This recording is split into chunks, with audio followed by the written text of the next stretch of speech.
Welcome to the Vinny Rock Podcast. I took the blows and did it my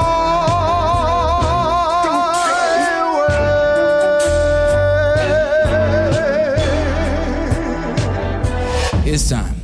The Vinny Rock Podcast. What's up, y'all? It's the Vinny Rock Podcast.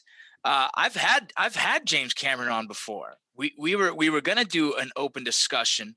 It was gonna be almost a debate, essentially, on the space that James Cameron really works in, and that's executive protection. Correct? That's like the main argument that we were going to talk about. Right. But the other gentleman who was supposed to join us apparently got word it wasn't a good idea to join us because they didn't want to be, I don't know, whatever the case.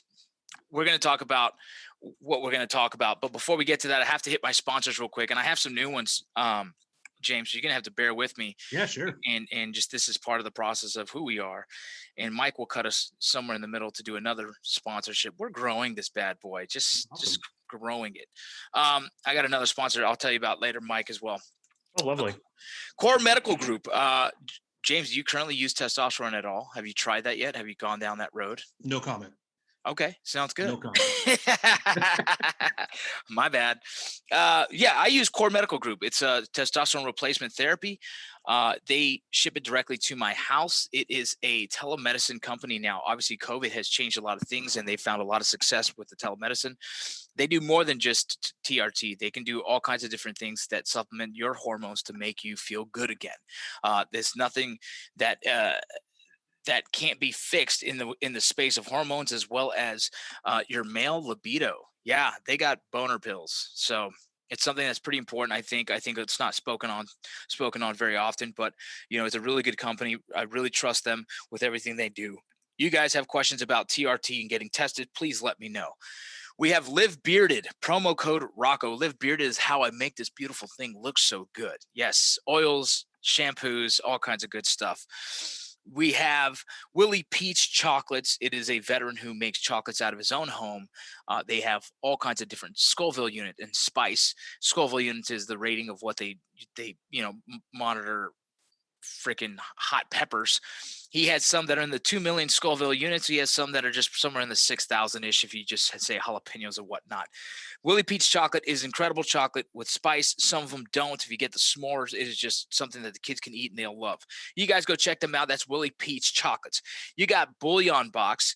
Hit up Bullion Box. You can get yourself a subscription base of precious metals. Right now, it's a big deal because precious metals are going through the roof. There's something so valuable about that right now. A lot of weird things are going crazy, but precious metal is doing great right now. If you guys are interested in investing, invest in precious metals. Use Bullion Box. Let them know that I sent you. Berry Law is a law firm that focuses on veterans to get them the disability rating that they deserve. They are veteran owned and operated, and they are there for you. If you guys are interested in getting your VA disability ratings figured out, if you're having trouble and you need an advocate behind you, go to ptsdlawyers.com. That's ptsdlawyers.com for them to help you. If you're interested, go /Rocco to hear my story. You got Modern Gun School. Modern Gun School is a distance learning armor school. You can use your Voc Rehab, you can use your GI Bill, and you can get your education on directly at your house in the comfort of your own home. Learn how to be an armor. I actually just sent a veteran this morning to there because he wants to get into the a little bit better in the gun space, and he's starting a gun shop. And he said he has his Voc Rehab, wasn't sure what to do. And I told him, hit up Modern Gun School, get signed up, get your armor certifications in the comfort of your own house, and here he goes. So he's going to go hit that up. Another sponsor we have is Deadeye Outfitters. You guys know who they are. I usually wear their socks. We've partnered up with them in Veteran. We're going to be doing some flannels here soon. You go to Deadeye Outfitters. They have some incredible flannels, socks, and outdoor kind of apparel. They're like a hunting, manly, really cool group of dudes. They're awesome. You guys check them out. And Manscaped, I'm going to hit them now because we just got our little Manscaped. Hey, I would show you, right? Look at no more hair. I'm going to show this to the YouTube people. This is nice. There's a D in that. Manscaped. Manscaped. Like, I'm so manly. There's no more chest hair. Normally, it's like trying to get peanut butter out of shag carpet in my chest. You know what I'm saying? But we're taken care of now because of Manscaped. All right, y'all. Promo code Rocco if you guys are interested in some Manscaped stuff. You guys help us out when you use our sponsors. You help us out because they see that you're listening, that you're supporting the sponsors who support us. But now let's get to James Cameron and executive protection. James, we've done this before, but not about executive protection per se. We talked about, it was a crazy time, and I want to just talk about your take on some of the security stuff that we should be prepared for. But please, if you don't mind, for our listeners, please give a brief, bio of who you are and what you do. All right. So I've been in security doing executive protection license since 2009. Started my company out here in Las Vegas, Nevada. Like you, combat veteran, did a long time over in Iraq. Contracted with State Department doing diplomatic security. That's what opened my eyes to venture into private sector, and I kind of realized people weren't doing it properly out in the real world. So did that. I got my board certification. So I'm a board certified security risk manager through an international organization as well. So I have a lot of experience in the EP space. It even took me to the point where I was able to live in Dubai for 5 years, providing liaison security advice to one of the royal families, and did a little bit of work with them overseas. But that took me 5 years living internationally. So again, I come back here to the States and I see a lot of buffoonery really in the EP industry. And as a veteran, I'm not, I kind of a senior NCO, you call people out when things are wrong. You want to highlight it and say, hey, look, this is wrong. You're setting a bad example for the industry. You're not doing it properly anyway. So let's fix it. Let's try to fix it. Yeah, and through this podcast, I don't want to name names, but we'll talk about etiquette in the EP space and really hit what's important to, Sure. I'll say from my perspective, right? So in executive protective, even in the Hollywood space, the last thing you want to do is bring attention to yourself. The last thing that if someone has got, and I'm usually bigger than some of the guys they have hired here, so it's kind of funny to me, and I probably have more training than most of the dudes that they hire here because I've talked to them. And I told James that like, he's the guy I want to hire, right? He's the guy I want to hire. I've actually worked with James directly. And also he's been there with my family on big events, and watching how he kind of monitored my family is just an indication of how professional you are, James, in this whole thing. And me and my wife have always been very comfortable with our whole family in your hands. And so in saying that, it is a space where you do not want to provoke. It's a space where you don't want to draw attention. It's a space where you want everyone in the area that you are supposed to be protecting feel normal, Well, there's really different dynamics of there's executive protection, and then there's bodyguard work, right? So you've got the space of bodyguards where certain people fit into that profile, right? They're big, they're bulky, but they're standing out. You know exactly who they are.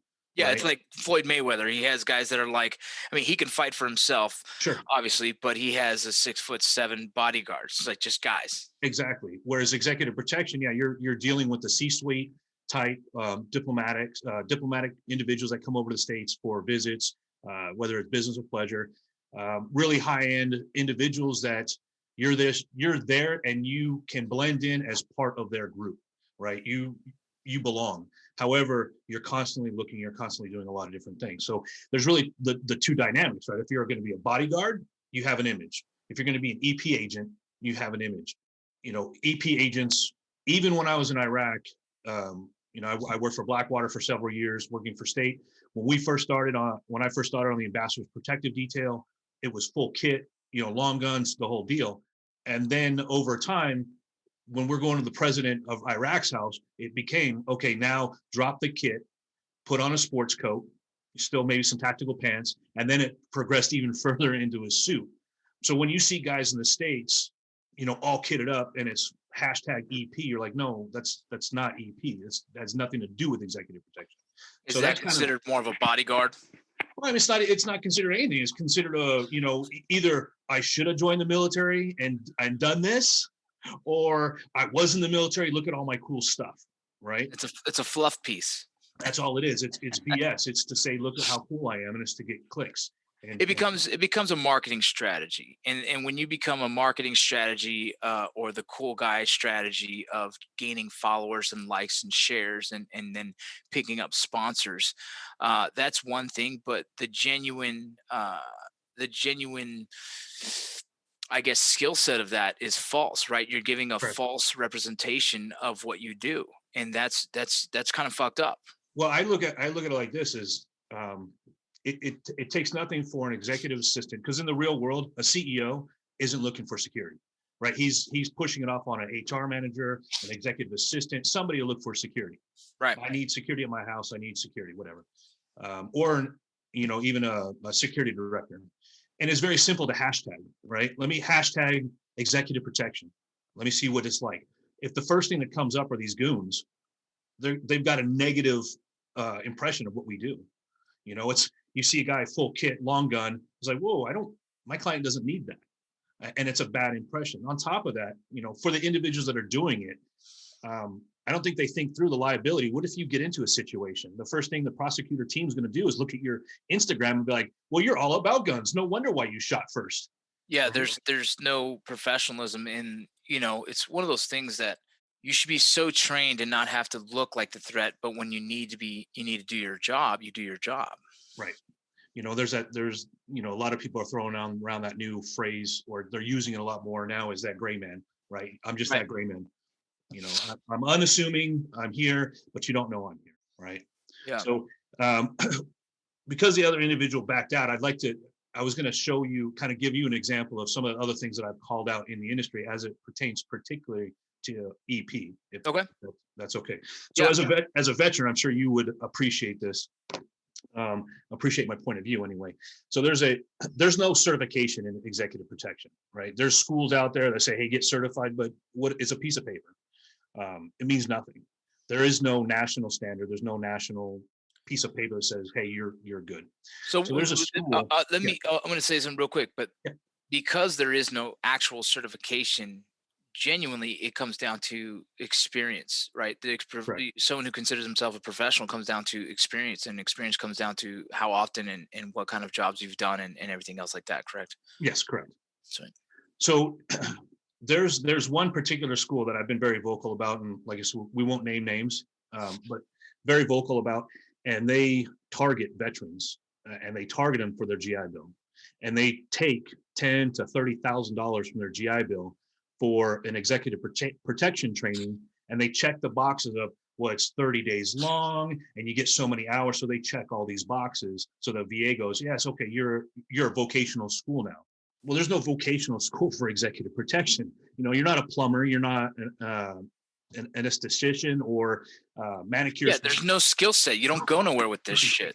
Right. So now some poor veteran who doesn't know any better, that sees these contracting jobs that may or may not still exist overseas, but you got a school that's pitching a PSD course, $30,000 off your GI Bill. Not a dollar comes out of your pocket, but we'll take care of all the paperwork and give you all the training.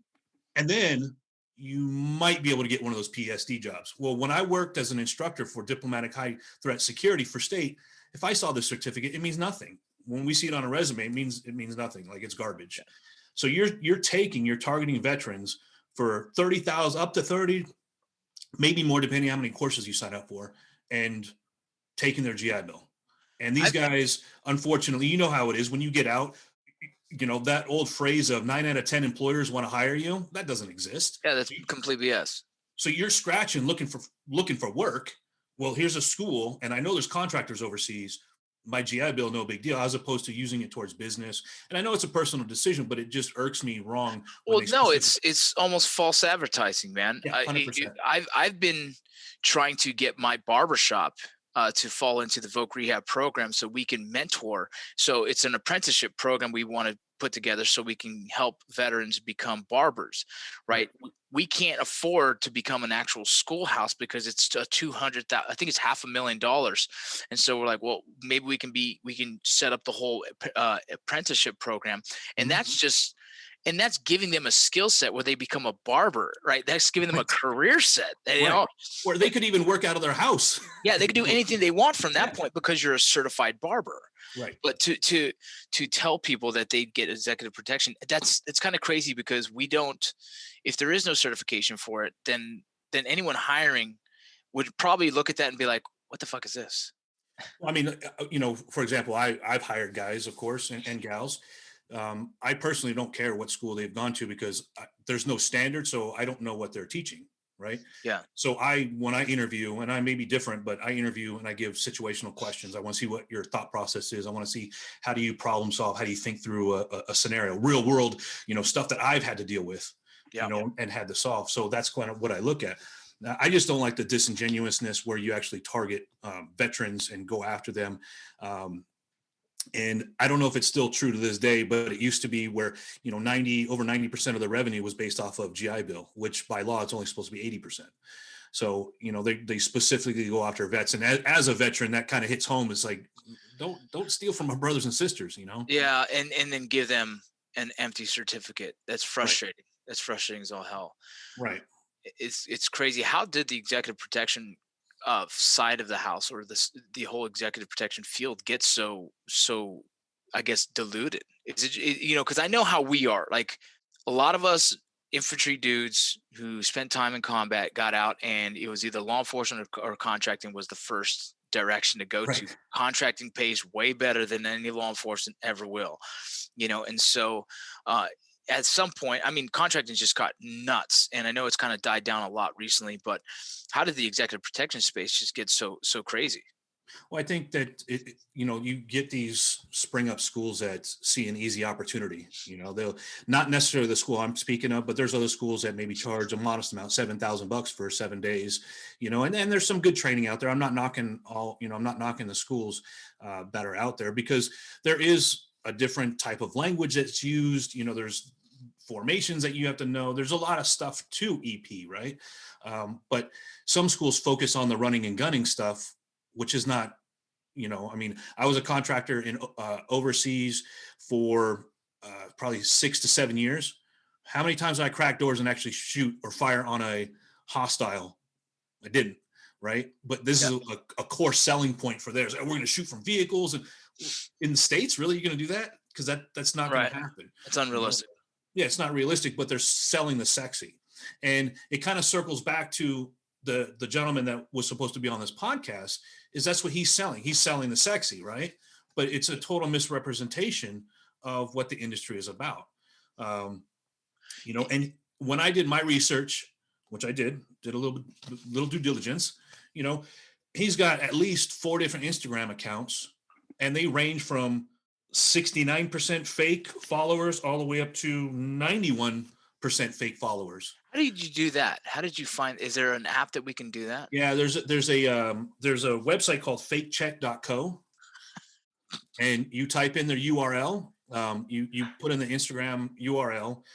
It's a paid service, so I paid like $15 to run some, whatever, and it literally breaks down. It tells you likely real followers, 13%, dormant or fake followers, 86.96%. Holy. And those of you who are listening don't realize that there's a lot of apps that people can buy to buy followers. And when you're buying followers, it is another one of those weird algorithms that I believe, there's no proof of this, but I believe Instagram and Facebook have a whole side of the house that is just creating fake accounts just to give you followers because you're paying those followers, right? It's this weird space that I don't understand. That it's just a lot of bots, and a lot of companies have made millions off of you paying them to get yourself followers. And so those are paid followers. That's like if a bikini model has 100,000 followers and you see her have an engagement of only 14 likes, like that's unrealistic. Well, that was the whole thing. That's why I started doing an investigation or looking into it. One, we were going to have this conversation, and two, you look at his posts, and he's got, say on one of his sites, 57,000 followers, and he's got 109 likes. That math doesn't work.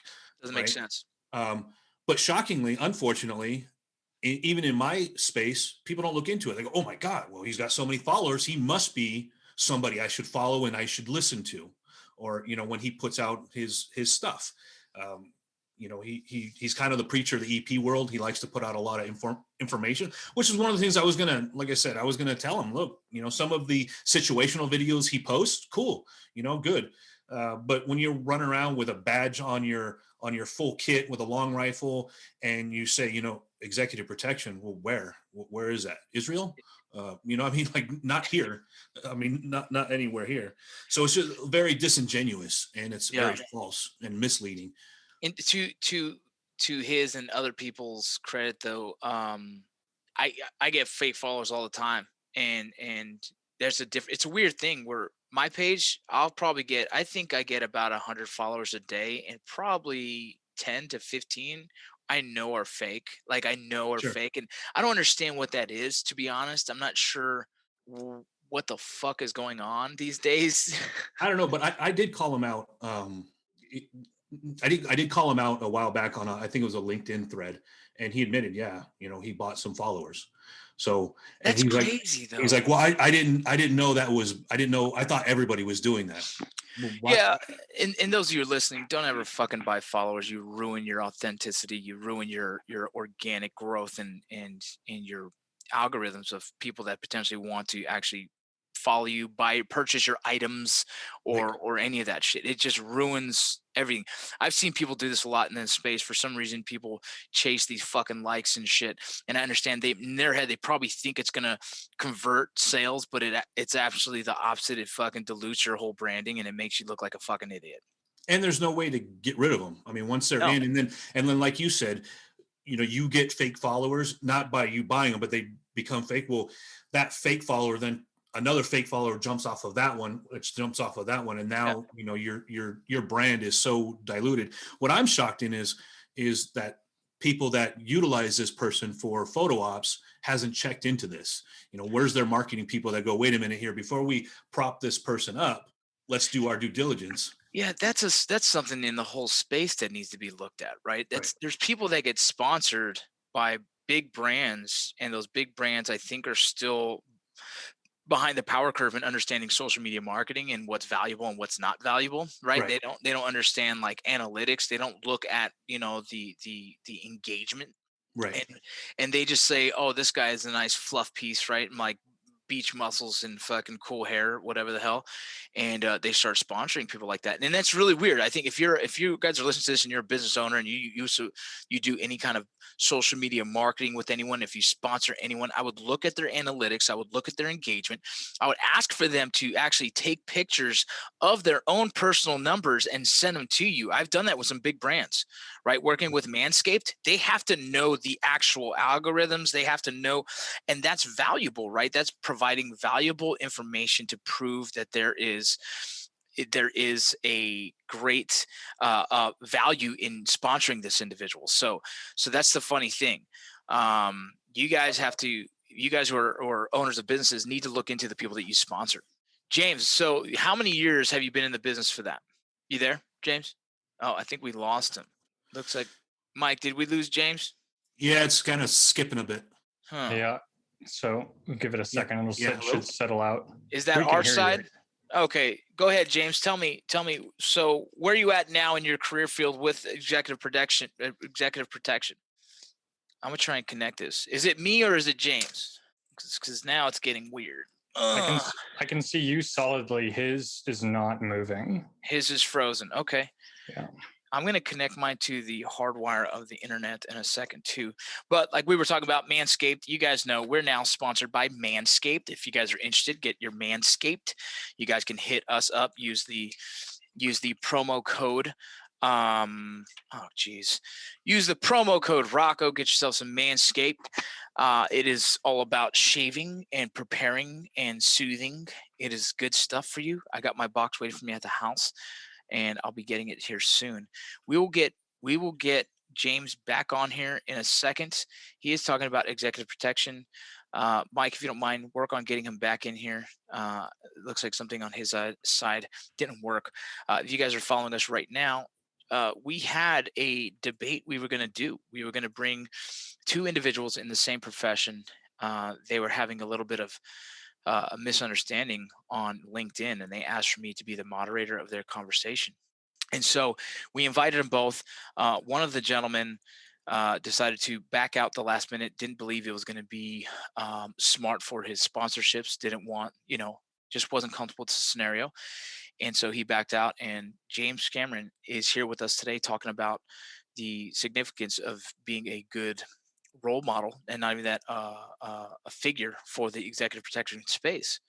And I've worked with James personally. So I was trying not to make any decisions before I got to hear both sides of the story. And as of now, I've worked with James personally, and he is extremely professional in what he does. James, are you with us again? Yeah, I don't know Awesome. what happened. I don't know what happened. It's all good, dude. We made it work. We Yes, used it as a sponsorship moment to talk about Manscaped. perfect. We talked about the lawn mower Awesome. 2.0, and how my wife is appreciating it. That's it, dude.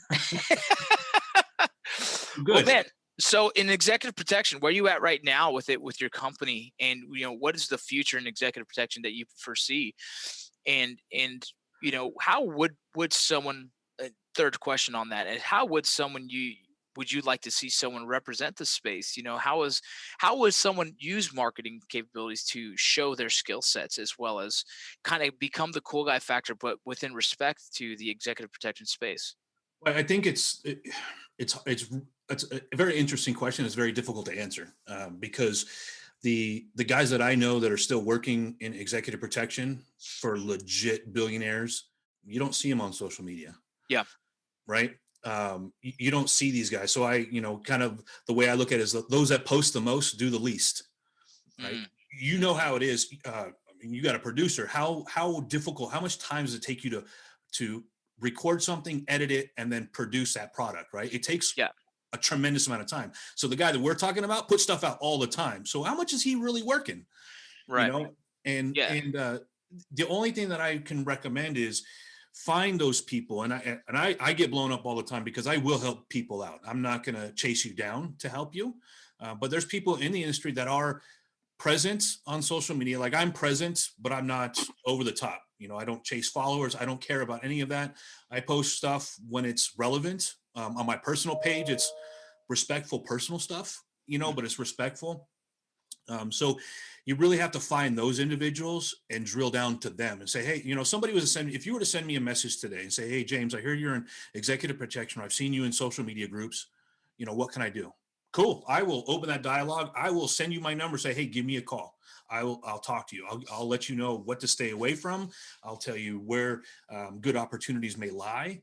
But there's no one catch-all for here's a career track and this is where you're going to go. right.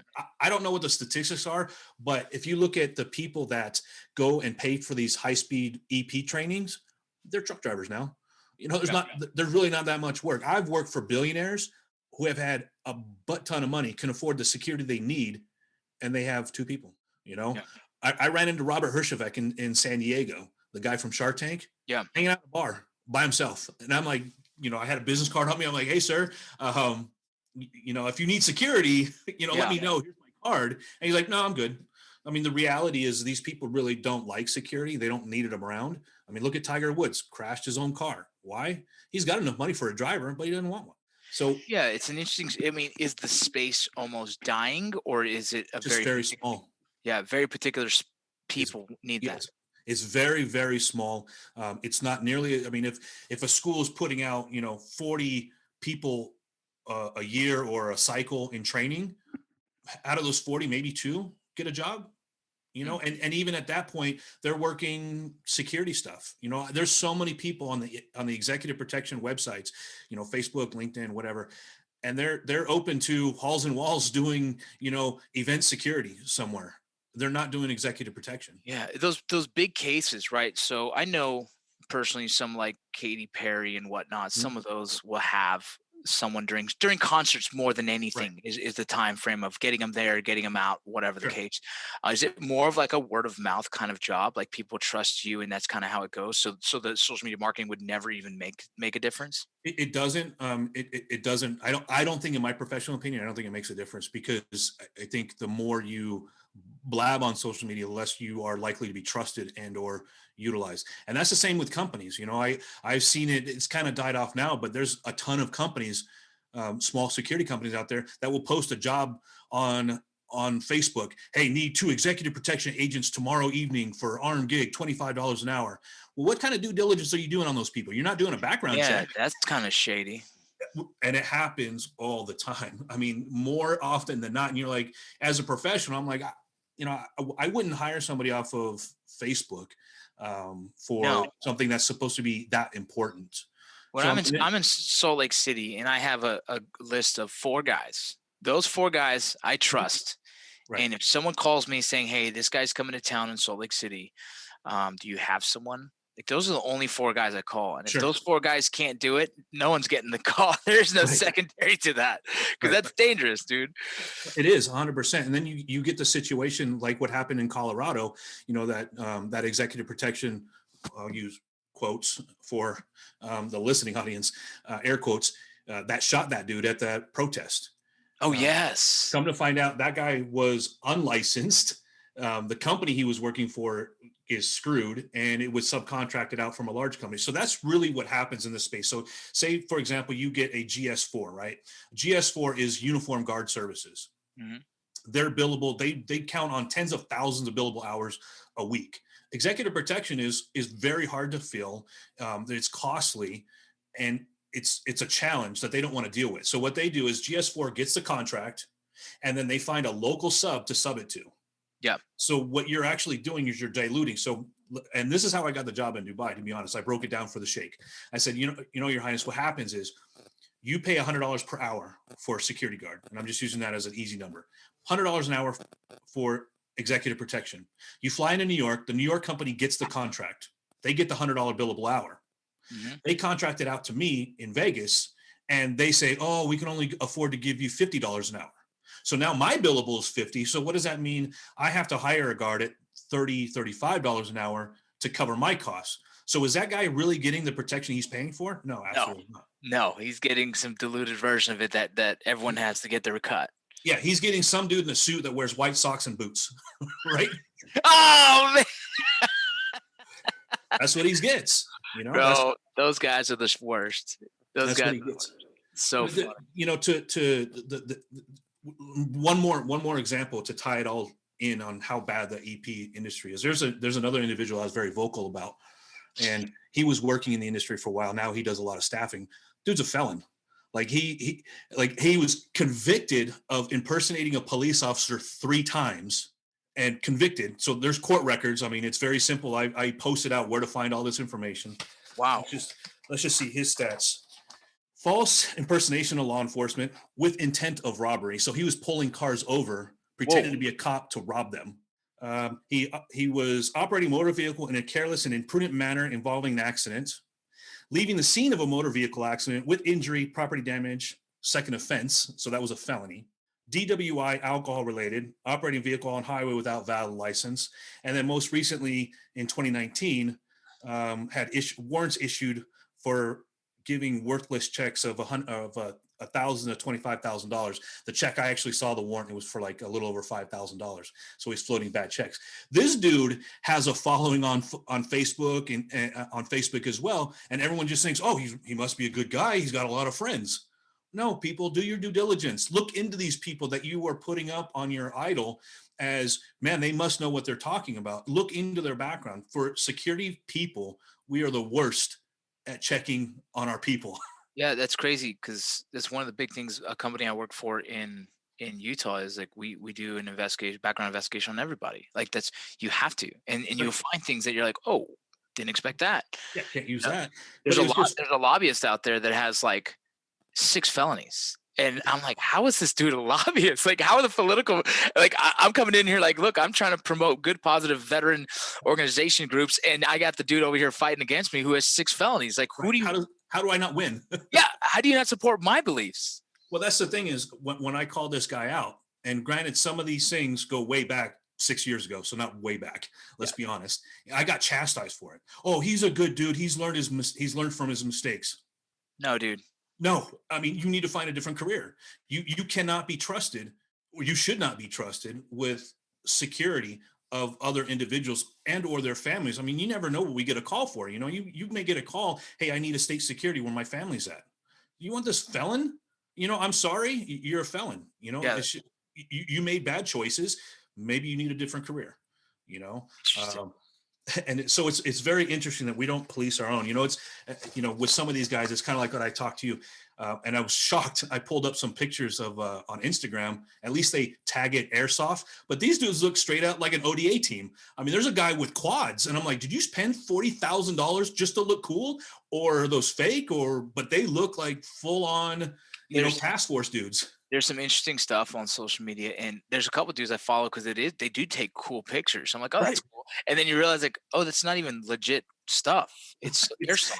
I mean, at least, like I said, the pictures that I grabbed, at least they had the honesty to put airsoft. Yeah. Unlike the guys that I'm talking about that are full kit that put on executive protection, which is not executive protection. So, well, dude, if you guys are interested in any kind of EP work or learning more about it or getting into the career field of it, you guys are more than welcome to reach out to James Cameron. At the same time, if you're interested in knowing more about this conversation, I ask you to reach out to James Cameron, right? There's so much more to this that I want you guys who are looking at maybe hiring an EP to understand it better, to not hire the cool guy factor, but hire the person who is the most professional in that space.